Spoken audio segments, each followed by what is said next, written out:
He thought he was the architect of his own double life. He thought the deleted texts, the late-night business meetings, and the second phone were a fortress no one could breach. Richard walked through his front door that Sunday morning, hungover and smelling of another woman's vanilla perfume, expecting a fight. Maybe some yelling. Maybe the cold shoulder. He didn't expect the silence. He didn't expect the echo.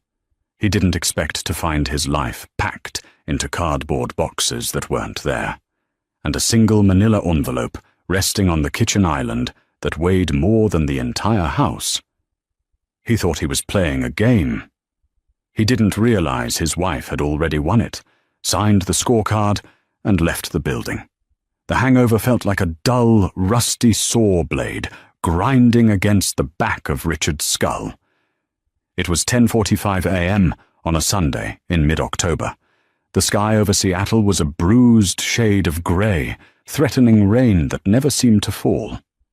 Richard pulled his Audi Q7 into the driveway of the colonial-style home in Queen Anne he shared with Catherine. He checked his reflection in the rearview mirror, eyes bloodshot. Stubble slightly too aggressive for a late night at the office closing the merger. He rubbed his jaw, rehearsing the lie for the 100th time. The team went out for drinks after the deal sheets were signed. My phone died. I crashed on the couch in the break room. It was weak, but Catherine usually bought it. Or at least she pretended to. He opened the front door, bracing himself for the sound of the television, the smell of burnt coffee, or the aggressive clatter of pots and pans that usually signaled Catherine's passive-aggressive anger. Instead, there was nothing.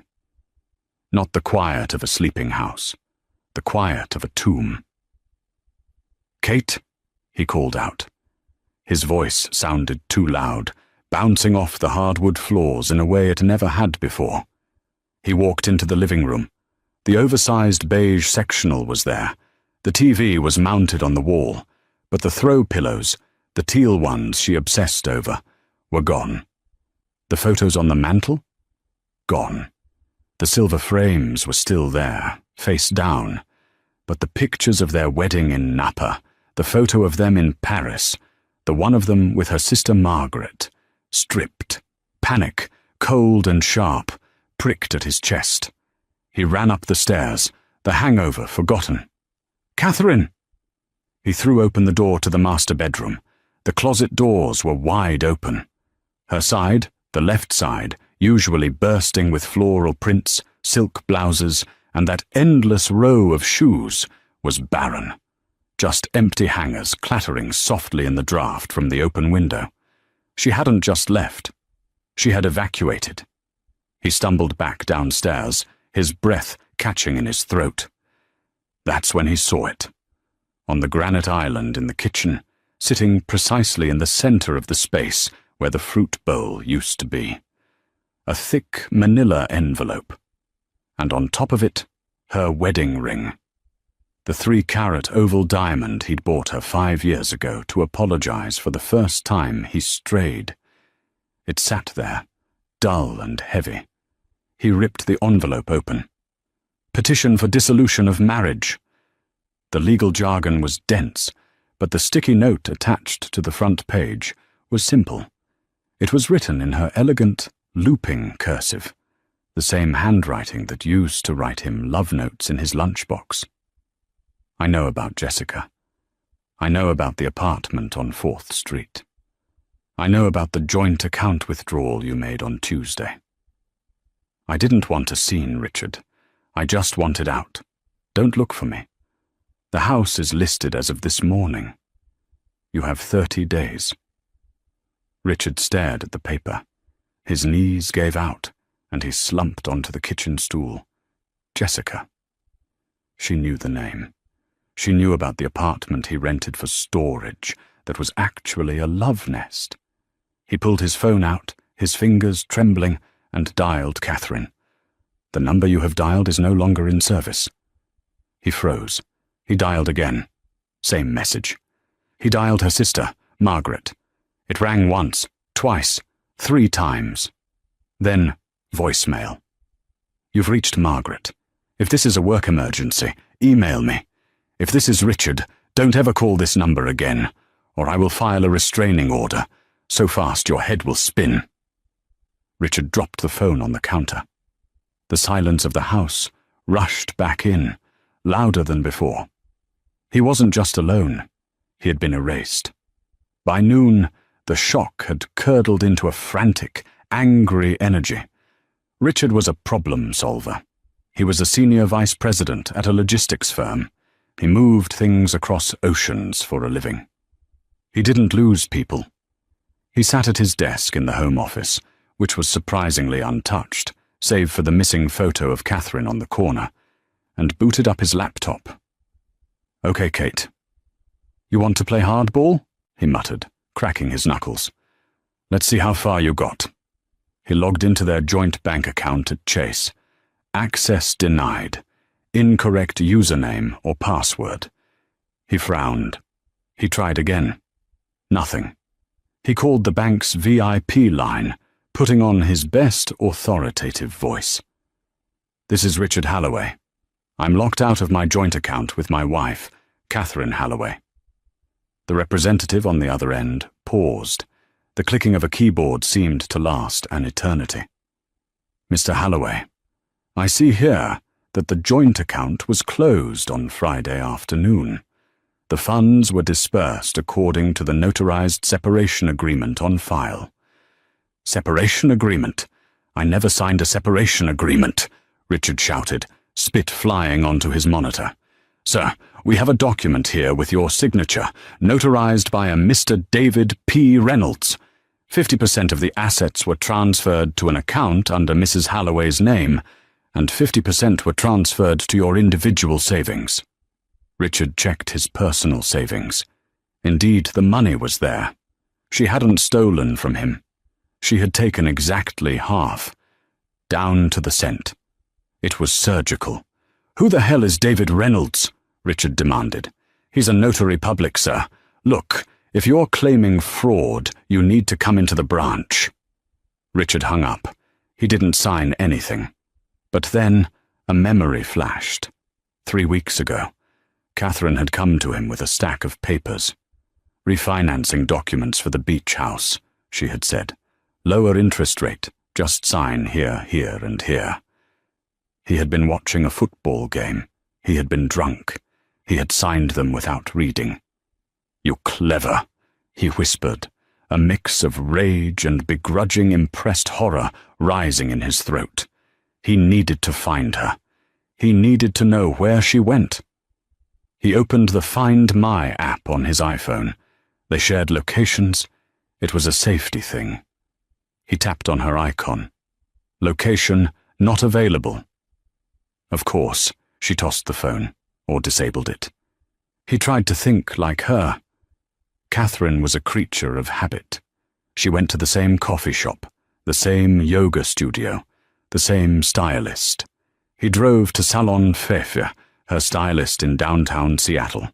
He burst in, startling the receptionist. "Where is she? When is Catherine's next appointment?" The receptionist, a young girl with pink hair, looked terrified. "Mr. Halloway, Kate cancelled everything. She called on Thursday, said she was moving out of state. She even recommended her slot to a friend." "Out of state? Where? Did she say where?" "No, she just said. She said she was going somewhere sunny, that's all." Somewhere sunny. That narrowed it down to half the globe. Richard drove back home, his mind racing. He needed a lead. He needed a crumb. He walked into the empty bedroom again. He scoured the trash cans. Empty. He checked the shredder. Empty. He went to the garage. Her car, a white Range Rover, was gone. Wait. The toll pass. The good-to-go pass on her windshield. It was linked to his credit card. He scrambled back to his computer and logged into the Department of Transportation website. He pulled up the transaction history for her tag. Friday, 2 p.m., I-5, southbound Tacoma. Friday, 5:30 p.m., I-5 southbound Portland. Saturday, 9:00 a.m., I-5 southbound, Medford. She was driving south. California? Mexico? He felt a surge of triumph. Gotcha, he hissed. But then he looked at the last entry. Saturday, 8:45 p.m. License plate reader alert. LAX long-term parking, Lot C. She flew. She drove the car to Los Angeles, dumped it, and got on a plane. From LAX, she could be anywhere.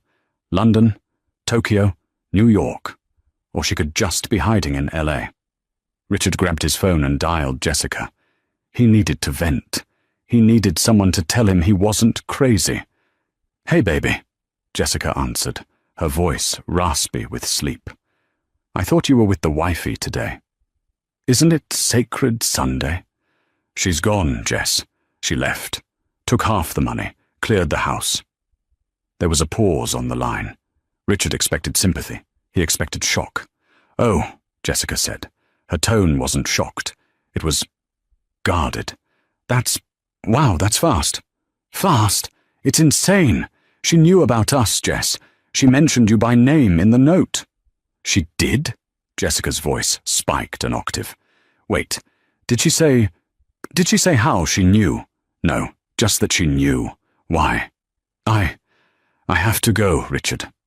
My mum is calling on the other line." "Wait, Jess." Click. Richard stared at the phone. A cold knot formed in his stomach. Jessica never hung up on him. Jessica was the one who usually begged him to stay on the line. Why was she so scared? He looked around the empty kitchen. The silence was heavy, but now it felt different. It felt like the silence of a stage right before the trap door opens. He looked closely at the divorce papers again. Specifically, the Petitioner's Counsel section at the top. Law Offices of Reynolds, Stone and Associates. Representing petitioner, Catherine Halloway. Co-counsel, the Blackwood firm. Richard froze. The Blackwood firm. That wasn't a divorce firm. He knew that name. His company had used them once for a high-stakes corporate espionage case. They were aggressive. They were forensic. They were the kind of lawyers you hired when you wanted to destroy someone, not just divorce them. And then he saw it. A small secondary envelope taped under the kitchen island counter lip. He only saw it because he dropped his keys and bent down to pick them up. He peeled it off. It was addressed to Rick. Not Richard. Rick. He opened it. Inside was a single USB drive. He plugged it into his laptop. A single video file popped up. Play. The video opened. It was grainy footage. It looked like it was taken from inside a car. It showed Richard standing on a street corner.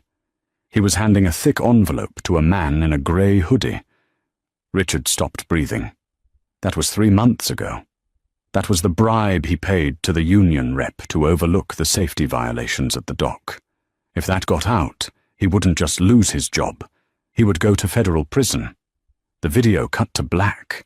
Then text appeared on the screen. "I'm not just leaving with my half, Rick. I'm leaving with your insurance policy. If you contest the divorce, if you try to find me, or if you don't sell the house and deposit my share of the equity into the account provided within 30 days. This video goes to the DOJ. Goodbye, Rick." Richard slammed the laptop shut. He wasn't the hunter anymore. He was the prey. For 3 days, Richard didn't sleep. He called in sick to work, claiming a family emergency, which, ironically, was the most honest thing he'd said in years. He paced the empty hallways of the Queen Anne house, the silence broken only by the sound of his own footsteps and the occasional rain lashing against the windows. He had hired a private investigator on Monday morning, a guy named Miller. Ex-cop, smelled like stale tobacco and cheap cologne, but he was supposed to be the best at finding people who didn't want to be found. "LAX is a black hole, Mr. Halloway," Miller had said, sitting in the living room where the teal pillows used to be. "But people make mistakes. They use a credit card for a coffee. They log into Netflix on hotel Wi-Fi. We'll find her." But by Wednesday, Miller had found nothing. Catherine had turned into a ghost. No flights under her name, no credit card hits. It was as if she had dissolved into the smog of Los Angeles. On Thursday, the doorbell rang. Richard jumped. He rushed to the door, a foolish hope sparking in his chest that maybe, just maybe, it was her. Maybe she got cold feet. Maybe she missed him. He swung the door open. It wasn't Catherine. It was two men in suits, cheap suits. They weren't police. They weren't lawyers. "Richard Holloway?" the taller one asked. He had a scar running through his eyebrow. "Yes?" "We're looking for Jessica Tate." Richard blinked. "Jessica? She doesn't live here. Why are you asking me?" "Because," the man said, stepping into the doorway, forcing Richard to take a step back. "She's missing. And the last person she spoke to on the phone was you, 4 days ago." "Missing?" Richard's heart hammered against his ribs. I spoke to her Sunday. She hung up on me. I haven't heard from her since." "She didn't show up for work on Monday," the man said. "Her apartment is cleared out. Similar to this house, actually." The man looked around the empty living room, a smirk touching his lips. "Seems like everyone is leaving town in a hurry, Mr. Holloway. Did you and your mistress plan a getaway, or did you do something to her?" "Who are you?" Richard demanded, trying to sound authoritative but failing. "We're family," the man said vaguely. "Jessica owes us money. A lot of money. And since she's gone, and you're the boyfriend who pays her rent—" "I don't pay her rent," Richard lied. The man pulled a piece of paper from his pocket. It was a bank statement, Richard's bank statement from his secret account, the one Catherine wasn't supposed to know about, the one he used to pay for Jessica's apartment. "This says otherwise." The man crumpled the paper and tossed it onto the floor. "You have 48 hours to tell us where she is, or pay her debt. $50,000. "Get off my property," Richard whispered. 48 hours, Rick." They turned and walked away. Richard slammed the door and locked it. He slid down against the wood, burying his head in his hands. Catherine knew about Jessica. That was clear. But did Catherine know Jessica? He scrambled for his phone and dialed Miller, the PI. "Miller, forget Catherine for a second. I need you to run a background check on Jessica Tate. Everything. Who she is, who she owes money to, and—" He paused, a terrible thought forming. "And check if there's any connection between Jessica Tate and Catherine Holloway. High school, college, anything." "You think they were in on it together?" Miller asked, his voice crackling over the line. "I think," Richard said, staring at the empty spot on the wall where his wedding photo used to hang, "that I've been played by the two best actresses in Seattle." Friday morning brought rain, the relentless, grey drizzle that Seattle was famous for. It matched Richard's mood perfectly. He was sitting in his car across the street from the luxury apartment complex on 4th Street, the one where he had spent countless Tuesday nights with Jessica. The one he paid for. He watched the entrance, half expecting to see her walk out with her yoga mat, laughing at something on her phone. But the building was just a building of brick and glass. Indifferent. His phone buzzed. It was Miller, the private investigator. "Holloway," Richard answered, his voice rough. "Tell me you have something. I have thugs breathing down my neck." "I've got something all right," Miller said, his tone grim. "But you're not going to like it. You sitting down?" "I'm in my car. Just say it." "Okay. So, Jessica Tate. I ran her prints, metaphorically speaking. Social security number, credit history, the works. The Jessica Tate you know doesn't exist." Richard gripped the steering wheel. "What do you mean she doesn't exist? I've been sleeping with her for 8 months. I pay her rent." The social security number on the lease application for that apartment belongs to a woman who died in 1998 in Ohio. The driver's license she used? A high-quality forgery. But I dug deeper. I ran facial recognition on some of the social media photos you sent me. Miller paused for effect. The silence stretched, tight as a wire. Her real name is Natalie Thorne. She's not a paralegal, Richard. She's an actress, small-time, does local theatre, some commercial work. But here's the kicker. 2 years ago, she was the lead in a play at the Collaborative Theatre in Fremont. So, she's an actress. What does that prove? The play, Miller said slowly. It was produced by a local arts patron, a donor who funded the entire season.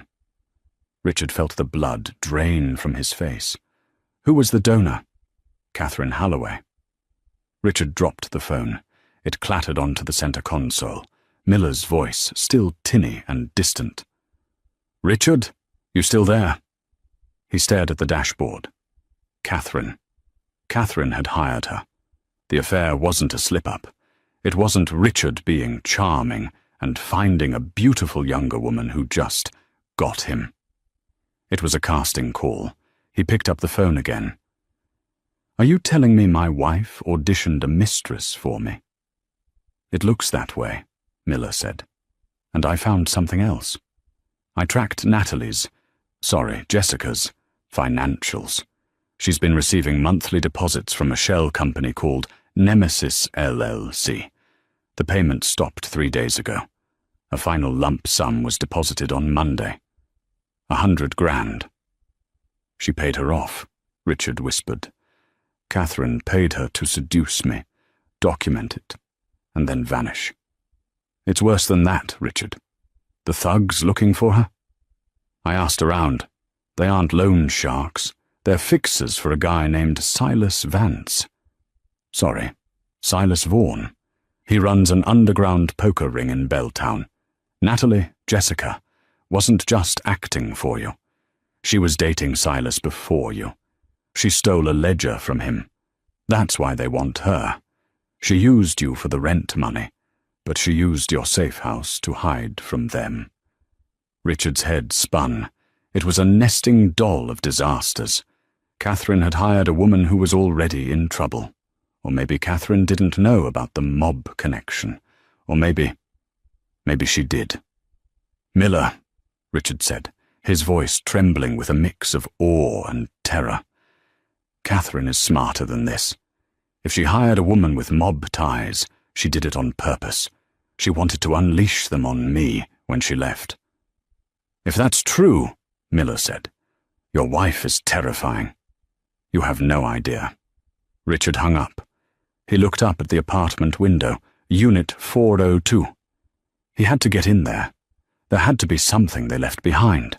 He still had his key. He walked into the lobby, head down, avoiding the concierge. He took the elevator up, his heart hammering a frantic rhythm against his ribs. He unlocked the door to 402. The apartment was sterile. It looked like a hotel room after checkout. The bed was stripped. The closet was open and empty. The smell of her vanilla perfume was faint, like a ghost. He tore the place apart. He ripped the cushions off the sofa. He checked inside the toilet tank. He crawled under the bed. Nothing. He went to the kitchen. He opened the fridge. Empty, except for a bottle of expired mustard. He slammed the door shut in frustration.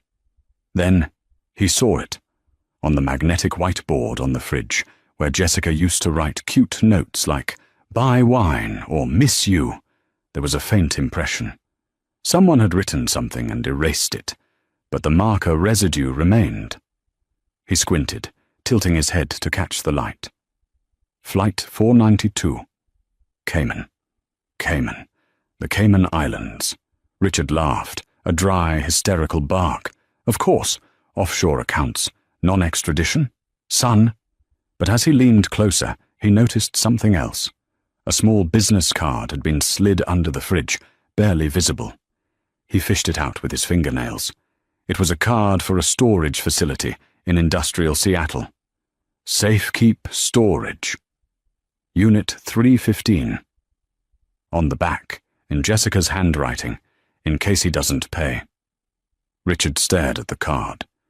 He could be Silas, the mobster, or he could be Richard. Whatever was in that storage unit, it was leverage. Richard ran out of the apartment. He had a new destination. The drive to the industrial district took 40 minutes. Richard spent every second of it checking his rearview mirror, convinced the two men in cheap suits were following him. Paranoia had become his co-pilot. Safekeep Storage was a grim, concrete fortress surrounded by barbed wire. Richard flashed his ID at the gate. He didn't have the access code for the unit, but he was a master of bluster. "My wife, Jessica Tate, lost her key," he told the bored teenager at the front desk. "Unit 315. I'm on the authorized list." He wasn't, obviously, but he slid a $100 bill across the counter. "Check again." The kid looked at the money, then at Richard. He typed something. There's no Jessica Tate on the rental agreement.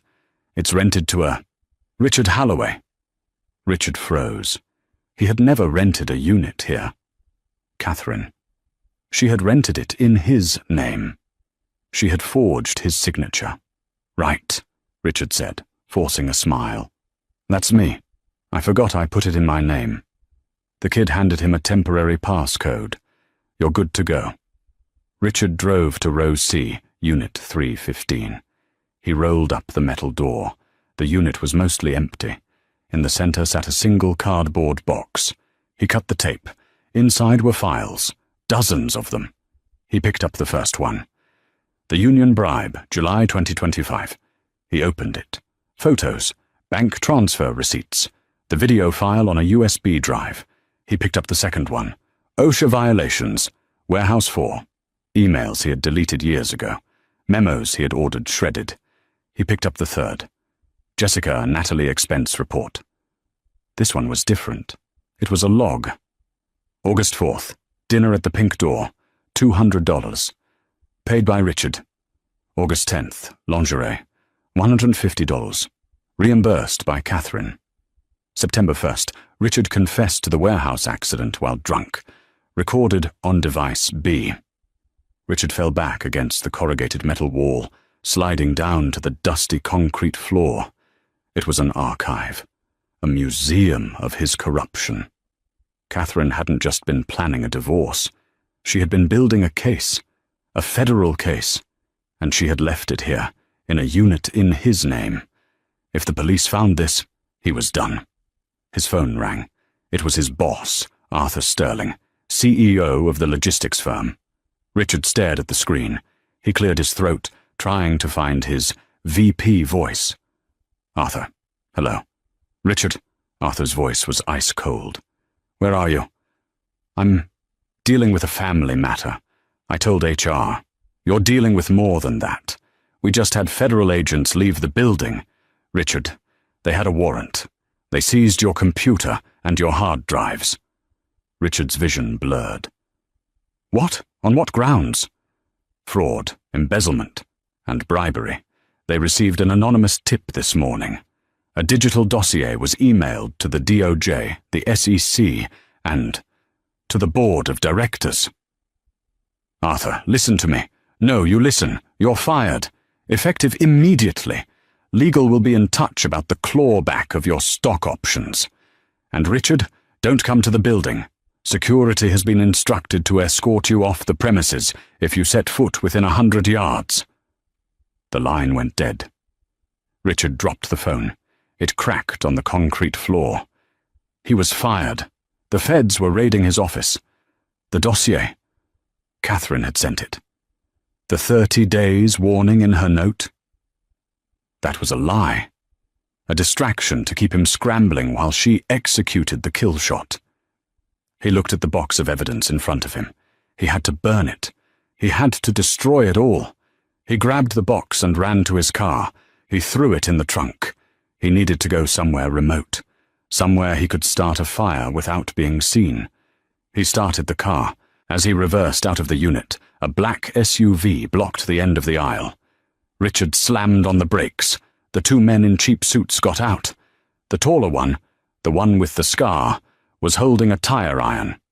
"Mr. Holloway," the man called out, his voice echoing off the metal units. "Time's up. We couldn't find the girl. So we're going to have to take the payment from you." Richard panicked. He threw the Audi into reverse, tires screeching. He backed up fast, aiming for the gap between the buildings. Crash! He slammed into a bollard he hadn't seen. The rear bumper crumpled. The trunk popped open. The box of files spilled out onto the pavement. Papers fluttered in the wind like confetti. The men walked closer, not rushing. They knew he was trapped. "Look at that," the scarred man said, picking up a file labeled Silas Vaughan, Operation Cleanup. He whistled. "You have a file on our boss, too? You're a busy guy, Rick." Richard scrambled out of the car, hands raised. "That's not mine. I didn't write that. My wife planted it." The man smiled, revealing yellow teeth. "Your wife?" "Right.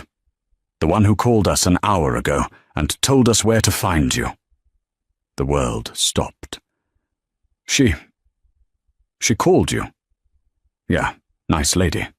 Said her husband was hoarding some sensitive information about Mr. Vaughan in a storage unit. Said we might want to come retrieve it before the feds got here." The man tapped the tire iron against his palm. "She also said you had the 50 grand you owe us." "I don't have it," Richard screamed. "She took it all." "That's unfortunate," the man said. He nodded to his partner. The second man moved forward. Richard turned to run, but there was nowhere to go. The industrial park was a maze of dead ends. Richard scrambled up the side of the chain-link fence, his Italian leather shoes slipping on the metal diamonds.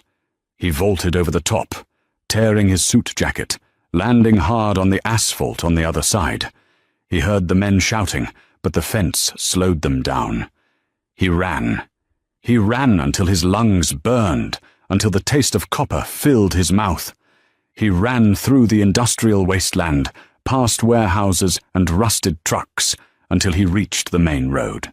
He flagged down a taxi, looking like a madman, disheveled, bleeding from a cut on his hand, suit torn.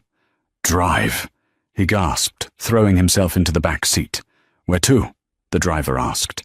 Richard didn't have a home. He didn't have a job. He didn't have access to his money, and the police and the mob were both hunting him. "Just drive," Richard said. "Head north." He needed a safe harbor. He needed the one person who Catherine couldn't turn against him. His mother. She lived in a nursing home in Bellingham, 2 hours north. It was the only place left. He pulled out his phone. The screen was cracked, but it still worked. He had one new email. Sender, C. Holloway. Subject, checkmate. He opened it, his hands shaking so badly he nearly dropped the phone. "I saw the news about the raid on your office. It's a shame, Rick. You worked so hard for that corner office. By the way, I didn't take half the money. Look closer at the transfer documents. P.S. Don't bother going to your mother's. I moved her last week. She's in a lovely private facility in Arizona, near me. She thinks you're on a long business trip in China. I'd hate to have to tell her the truth about what her son has become." Richard stared at the phone.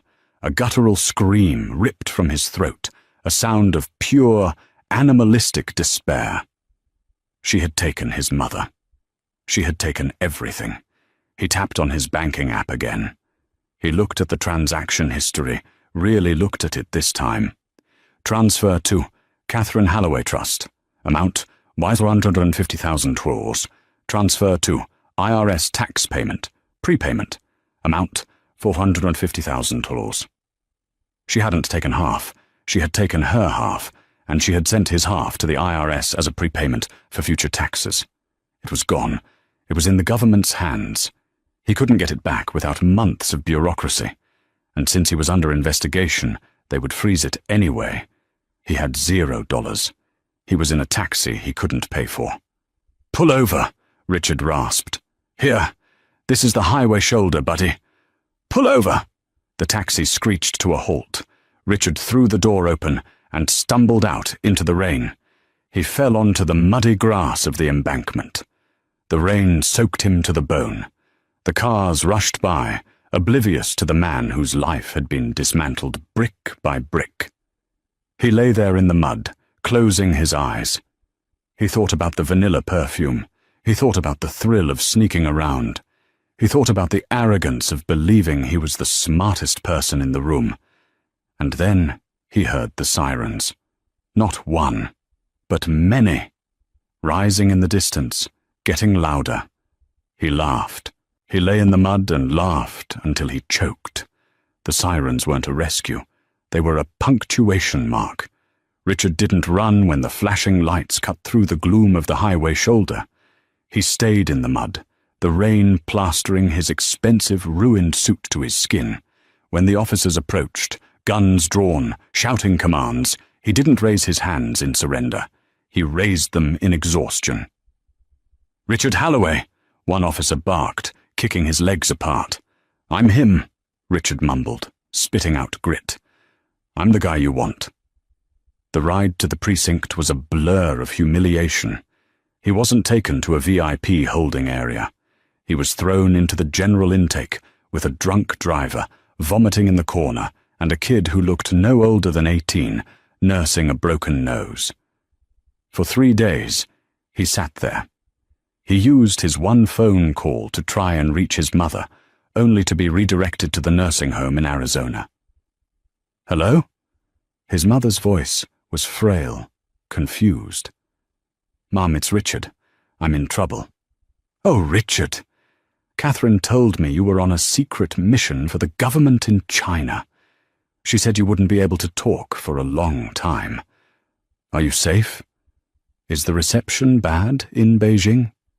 Richard squeezed his eyes shut. Catherine hadn't just moved his mother. She had constructed a narrative so airtight that Richard couldn't break it without destroying his mother's heart. "I'm safe, Mom," he lied, his voice breaking. I wanted to hear your voice. I have to go now." When he was finally pulled into an interrogation room, it wasn't the local police. It was the FBI. 2 agents, a man and a woman, sat across from him with a thick file. "You've had a busy year, Mr. Halloway," the female agent, Agent Brooks, said. She slid a photo across the metal table. It was a still frame from the video Catherine had left on the USB drive. "Bribing union officials, falsifying safety records, embezzlement." "My wife set me up," Richard croaked. "She planned this. She orchestrated the whole thing." Agent Brooks exchanged a look with her partner. "Mrs. Halloway, we've spoken to her. She came to us voluntarily 2 weeks ago. She claimed she found these files on your home computer and was terrified for her safety. She's not a co-conspirator, Richard. She's a whistleblower. And under the Whistleblower Protection Act, she's entitled to a percentage of the assets seized from your fraud." Richard felt the room spin. A percentage. "She gets paid?" he whispered. "She sends me to prison, and the government writes her a check?" "She gets a reward for exposing corporate corruption," the agent corrected.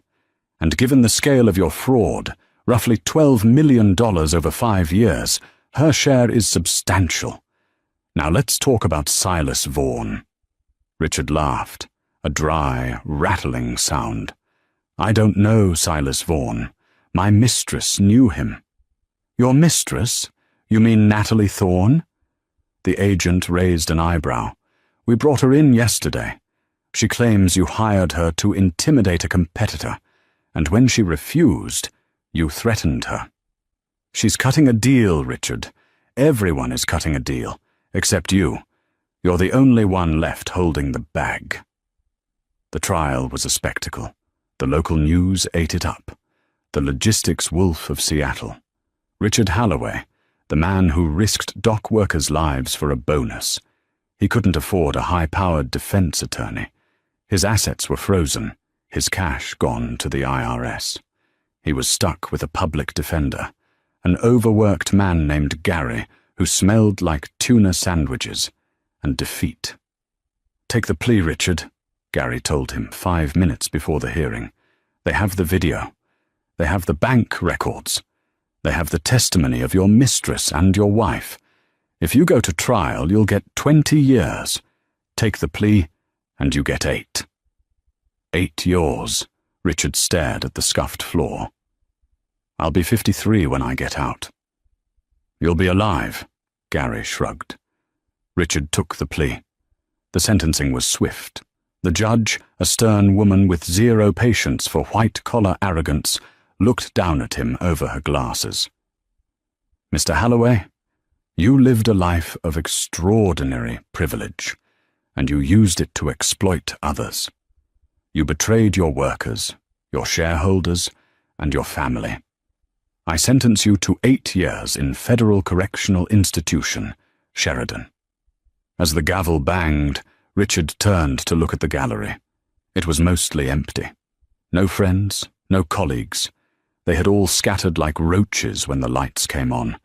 But in the back row, wearing a black trench coat and large sunglasses, sat a woman. She wasn't smiling. She wasn't crying. She was just watching. Catherine. Their eyes locked. Richard opened his mouth to scream, to curse her, to beg her. She simply raised her hand, tapped her ring finger, which was now bare, and stood up. She walked out of the courtroom without looking back. The heavy oak doors swung shut, sealing his fate. The first year of his sentence wasn't served in a cell. It was served in the corridors of his own mind. Richard spent the first 365 days waiting for the mistake to be corrected. He paced the 6x8 concrete box of the Federal Correctional Institution in Sheridan, convinced that Arthur Sterling would call, or that a high-priced lawyer would find a loophole, or that Catherine would simply wake up from this vengeance trip and realize she still needed him. But the phone didn't ring. The loophole didn't exist. And Catherine was gone. By year 3, the Richard Holloway, who wore Italian wool and drank single-malt scotch, was dead. In his place was inmate 89402, a man who hoarded packets of instant coffee like gold bars and knew exactly where to sit in the cafeteria to avoid getting shanked. He learned the currency of prison wasn't money, it was respect, and he had none. He was a suit, a white-collar thief who stole from the working man's pension. He was lower than the drug dealers. He was prey. The physical toll was rapid. The stress turned his hair from a distinguished salt and pepper to a dull, patchy white. He lost 30 pounds, his skin hanging loose on a frame that used to be filled out by gym sessions and steak dinners. The truest break came in the winter of his 4th year. A guard, a young man with a cruel jawline, tossed a letter onto his bunk during mail call. It was a single sheet of heavy cream-coloured cardstock, a funeral programme. In loving memory of Martha Holloway. 1948-2029. Beloved mother and grandmother. Richard stared at the photo of his mother. It was recent. She looked happy, sitting in a garden he didn't recognise, a blanket over her lap. He hadn't spoken to her in 4 years. Catherine had moved her, changed her number, and intercepted every letter Richard tried to send. He flipped the program over. There was a handwritten note on the back, not in his mother's shaky script, but in Catherine's elegant, razor-sharp cursive. She passed peacefully in her sleep, Rick. She held my hand at the end. She told me to tell you she loved you, and that she hoped your top-secret government work in Asia was going well. I didn't have the heart to tell her son was a felon. I paid for the oak casket. You're welcome. Richard collapsed onto the thin, stained mattress. He didn't scream. He simply curled into a ball, his knees pressing into his chest, and let out a sound that was less like a sob and more like something breaking deep inside a machine. She had stolen his goodbye. She had curated his mother's death just as she had curated his destruction. It was absolute. Release day came 4 years later, on a Tuesday in November that smelled of wet asphalt and diesel. There was no limo waiting. There was no friend with a clap on the back. Just a corrections officer handing him a plastic bag containing his personal effects. A wallet with an expired driver's license, a watch that had stopped ticking years ago, and $40 in cash. "Good luck, Holloway," the guard sneered. "See you in 6 months." Richard stepped out the heavy metal gates and onto the public bus. He sat in the back, pressing his forehead against the cold glass. He was 53 years old. He had a criminal record that flagged him as a high-risk fraudster. He had 0 assets. He returned to Seattle, but the city he remembered, the playground of glass towers and waterfront restaurants, rejected him like a mismatched organ. He applied for jobs in logistics. Rejected. He applied for jobs in data entry. Rejected. He applied to be a night manager at a 7-Eleven. Rejected. "Mr. Holloway," a 20-something manager at a shipping depot told him, barely looking up from his tablet. "Our insurance policy doesn't cover employees with federal convictions for embezzlement. We can't even let you drive a forklift." He ended up in a studio apartment in a crumbling building near the airport, paid for by a state voucher. The walls were paper-thin, vibrating with the sounds of his neighbors' arguments and the constant roar of jets overhead. His furniture consisted of a mattress he found on the curb and a milk crate he used as a table. He found work eventually, not as a VP, not as a manager, but as a phantom. The Bellevue Athletic Club was one of the most exclusive gyms in the state. Membership cost $3,000 a month. It was the kind of place Richard used to frequent, closing deals in the steam room or discussing mergers on the squash court. Now, he was the night janitor. His shift started at 10 p.m. and ended at 6 a.m. He wore a grey jumpsuit that was 2 sizes too big. His name tag simply read, Rick.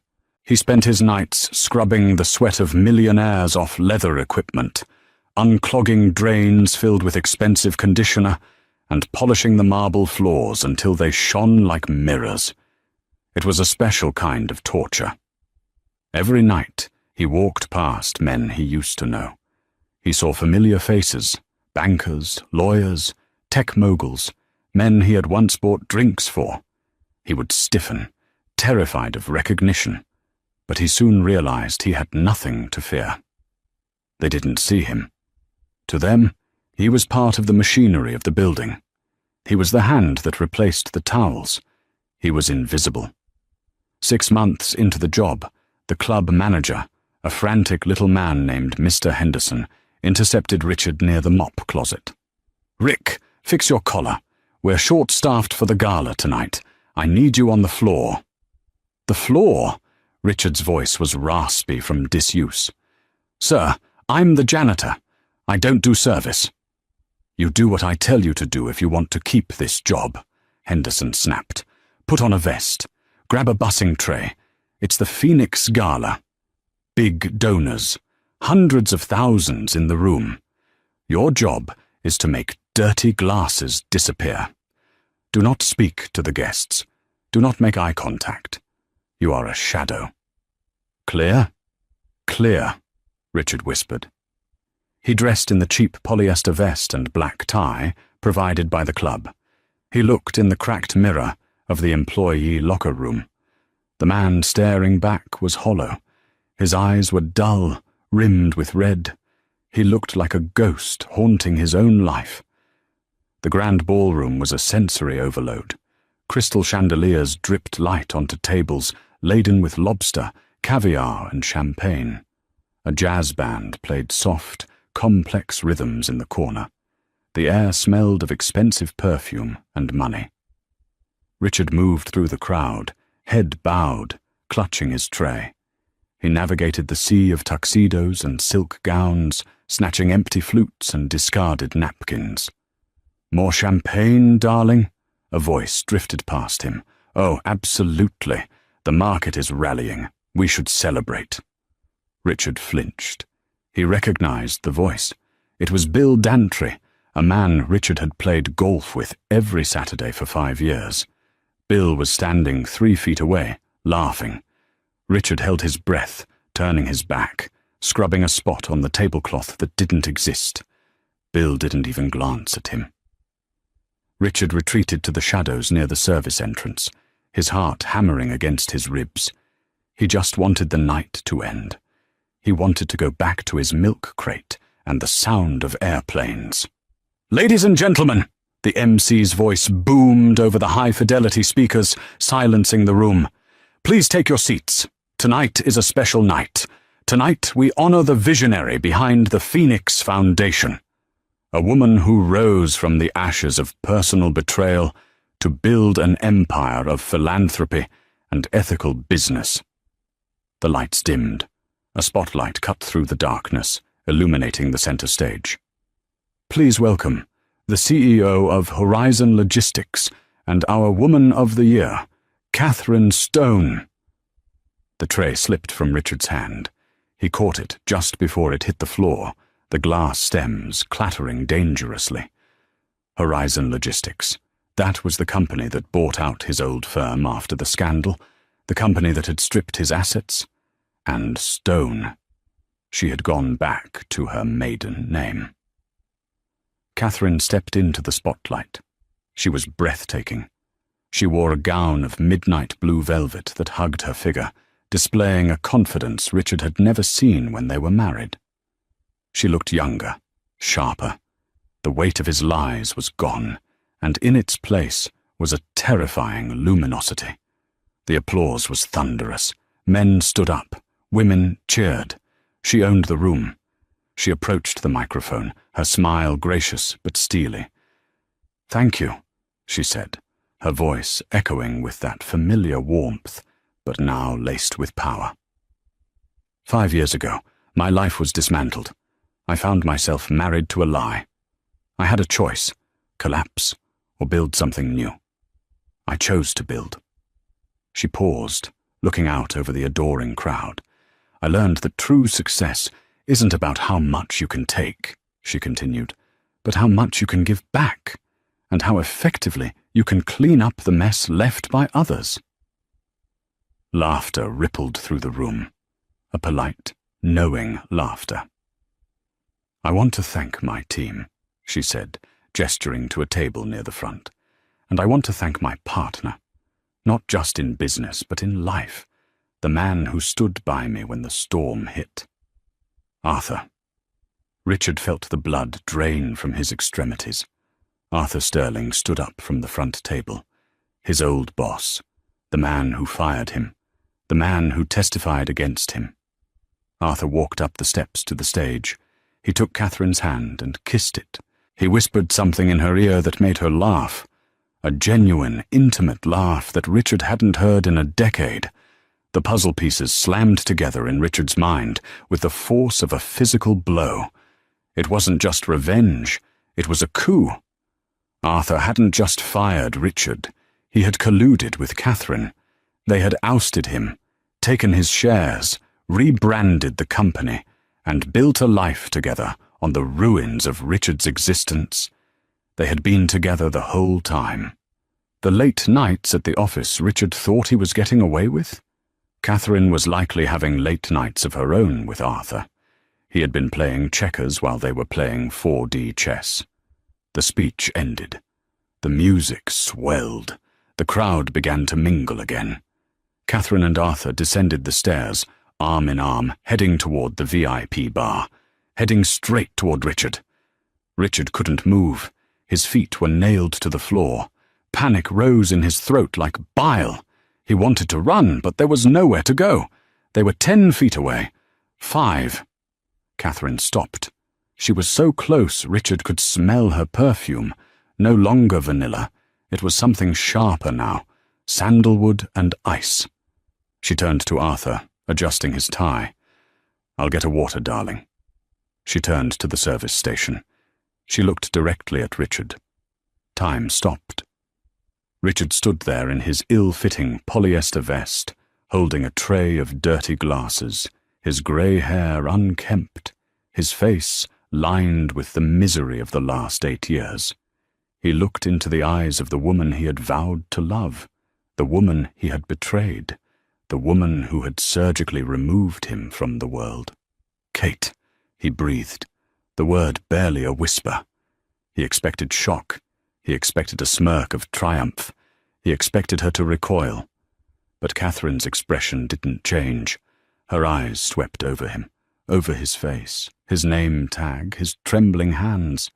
There was no recognition, no spark of anger, no flicker of history. To her he was just a texture in the background, a prop. She placed her empty champagne glass onto his tray. "Clear this, please," she said, her tone polite, indifferent, and utterly dismissive. She turned her back on him before he could answer. She took Arthur's arm, and they walked away into the golden light of the ballroom, laughing about their upcoming trip to the Amalfi Coast. Richard stood there, the weight of the dirty glass heavy on his tray. She hadn't killed him. That would have been too kind. She had done something far worse. She had forgotten him.